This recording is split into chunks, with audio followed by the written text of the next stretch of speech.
Oi pessoal, tudo bem?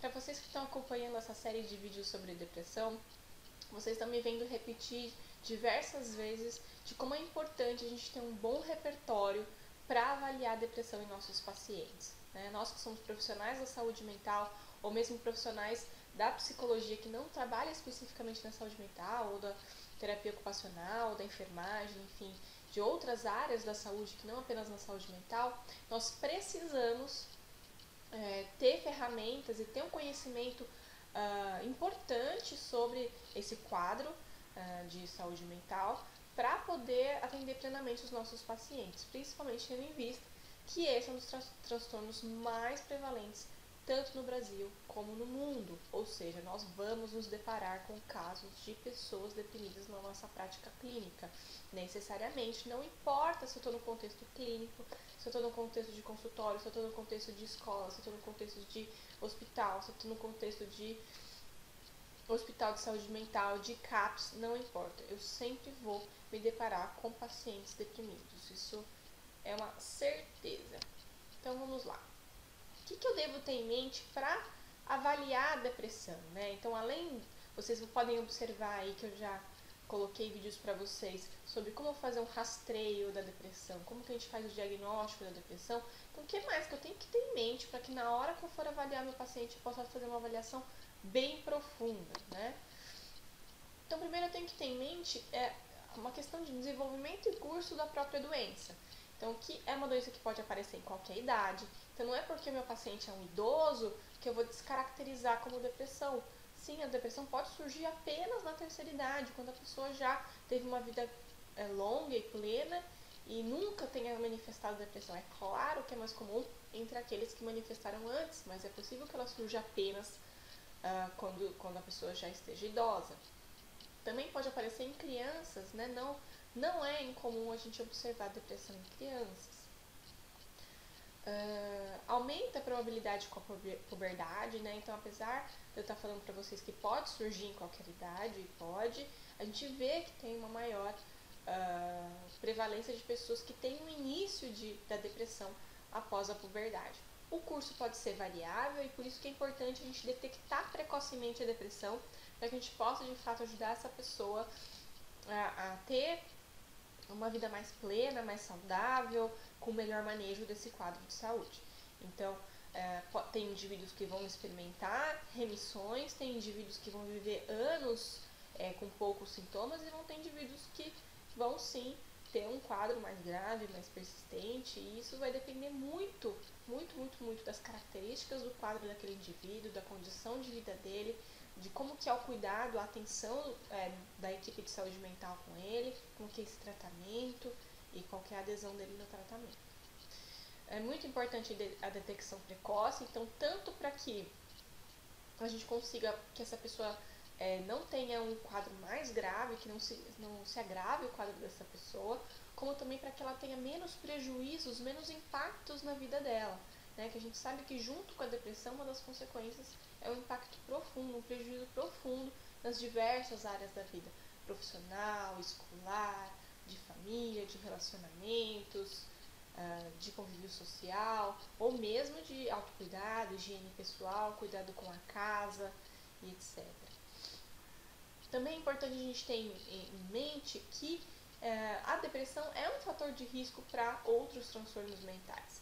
Então, é muito importante eu estar atenta às comorbidades psiquiátricas, tanto aquelas que já existiam antes do desenvolvimento da depressão, como aquelas que podem surgir durante a manifestação da depressão. Por exemplo, dependência de tabaco, de álcool, transtornos ansiosos, entre outros. Então a gente precisa estar sempre ligado, porque essas pessoas elas estão mais vulneráveis para uso de substâncias e outros transtornos mentais. Também está associado com uma alta mortalidade, tanto por uma questão de piora no autocuidado, uma desesperança em relação à vida que faz com que a pessoa não se cuide, como também, inclusive para quem assistiu a aula sobre diagnóstico, né, tem muito assim uma questão de um ganho excessivo de peso, uma perda excessiva de peso, questão da insônia, ou seja, a pessoa fica mais insalubre mesmo de forma geral, impactando o seu aspecto orgânico e clínico. mas também uma alta mortalidade porque essas pessoas também vão cometer mais suicídio. Também como fator de risco, a gente tem uma questão de afetividade negativa, então quanto mais crenças essa pessoa tem relacionadas à culpa, à vergonha, de se desvalorizar, de compreender que ela não é uma pessoa importante, é mais grave, né? Questões ambientais, então experiências adversas na infância ou mesmo durante a vida adulta, mas a gente tem muitos estudos acadêmicos, tanto nacionais quanto internacionais, mostrando como violências na infância, violência física, psicológica, sexual, moral, enfim, qualquer tipo de violência vai trazer sim um impacto para a vida posterior dessa criança e até na vida adulta. E como é importante a gente poder cuidar dessas crianças que sofreram violência para que elas não venham a desenvolver um quadro de depressão ou outro tipo de transtorno mental.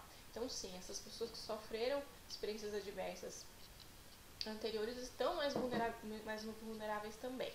Nós temos também fatores genéticos e fisiológicos, então aquelas pessoas que vêm de famílias deprimidas, famílias com muitas pessoas que têm depressão, aqueles que têm parentes de primeiro grau são mais vulneráveis, de 2 a 4 vezes, tá? A gente também tem aqueles transtornos que vão modificar o curso da doença, como os outros transtornos mentais que eu já havia falado para vocês. Tá bom? Também temos que ter em mente para avaliar e depois para a gente poder pensar um projeto terapêutico que vai verificar como que vai ser o manejo das consequências da depressão. Então, é claro que a depressão pode ser uma depressão leve e que o prejuízo seja também leve, que não seja um prejuízo que tenha afetado a vida toda da pessoa, né? Mas a depressão ela pode levar à incapacidade, né? A depressão pode levar a pessoa a perder todo o autocuidado, por exemplo, por ela mesma. Então a gente precisa medir qual que é a gravidade também dessas consequências para poder pensar o manejo. Ter muita atenção às necessidades básicas dessa pessoa, né? De sono, de alimentação, de higiene, de contato social, tá bom? E a gente tem que pensar, vou gravar um outro vídeo sobre isso, as estratégias que a gente possa garantir que essa pessoa tenha tudo isso no dia a dia dela. Também outra consequência é pouca ou nenhuma fala, que é claro que isso está associado também aos impactos sociais da doença, né? Então, uma pessoa que começa a falar cada vez menos, ela sente que ela não tem importância, então ela não precisa falar, ela não tem motivação para falar, ela não tem vontade para falar, ela não tem energia para falar, ela não tem assunto, ela começa a inclusive perder repertório para poder iniciar conversações, manter conversações. Bom, então isso pode ser uma consequência bem séria para as pessoas deprimidas.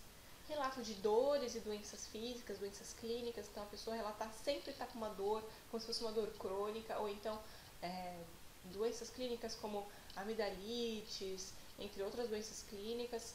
A gente fica muito esperto para ver quanto essa pessoa tem ficado doente, né?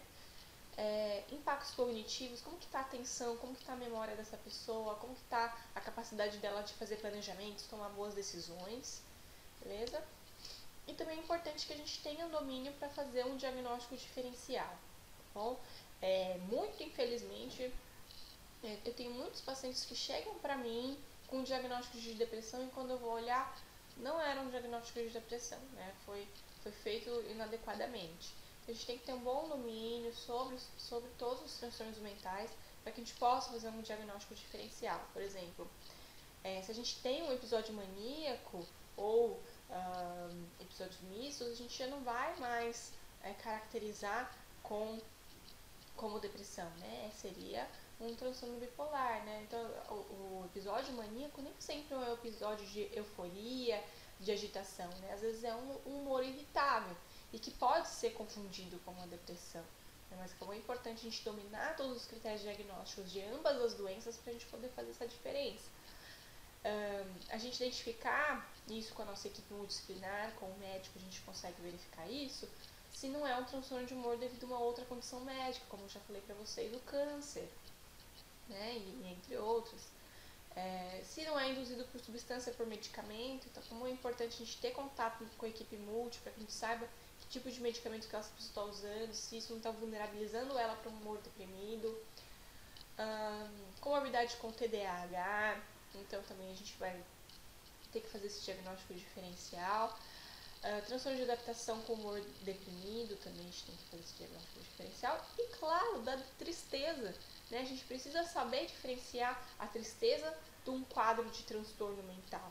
Que a gravidade é absolutamente outra, porque a tristeza é um sentimento normal que todos temos, devemos ter, faz parte da nossa vida como ser humano sentir tristeza, né? É uma emoção importante como todas as outras e que temos que desenvolver habilidades para lidar com esse sentimento também. A depressão é outra coisa, né? Para quem viu lá o vídeo dos critérios diagnósticos, sobre como fazer o diagnóstico, pode bem diferenciar o que é um transtorno e o que é apenas um sentimento de tristeza. Bom, pessoal, para quem está animado aí com essa questão toda, que fica afim aí de proporcionar um cuidado bem especial para os pacientes deprimidos ou com outros quadros de saúde mental, o que eu sempre recomendo para vocês são os nossos cursos de pós-graduação da vida mental lá na Unip. Então nós temos o de saúde mental, que é muito especial para aquelas pessoas que querem aprender junto com colegas de outras áreas do conhecimento, realmente ter essa discussão em equipe multi, poder estudar todas as temáticas que envolvem saúde mental, sempre tendo o olhar da equipe multidisciplinar, né? Discutir os casos sempre de uma forma multidisciplinar, a gente poder pensar como que esse trabalho pode ser possível, que a gente sabe que infelizmente até hoje o trabalho multidisciplinar às vezes sofre muitos obstáculos, né?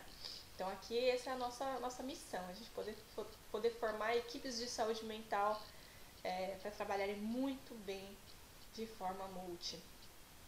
Temos o curso de terapia cognitivo-comportamental, que também vai olhar para as diversas classes de transtornos mentais, para as diversas áreas de atuação do terapeuta, mas sempre voltado para a terapia cognitiva. Então, as técnicas aprendidas, o embasamento teórico é dentro da terapia cognitivo-comportamental.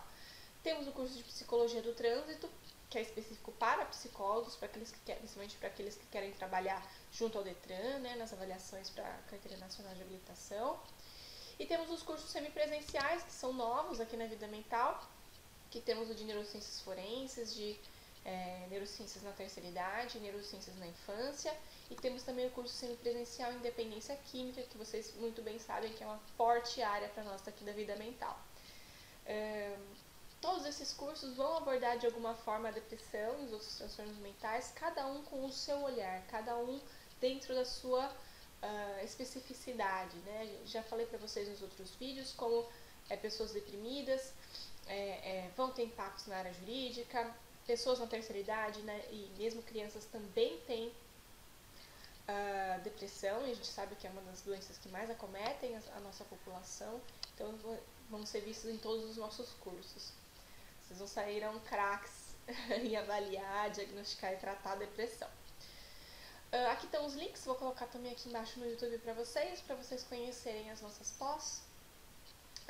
Estão todas muito especiais, são todas desenvolvidas com muito carinho para vocês.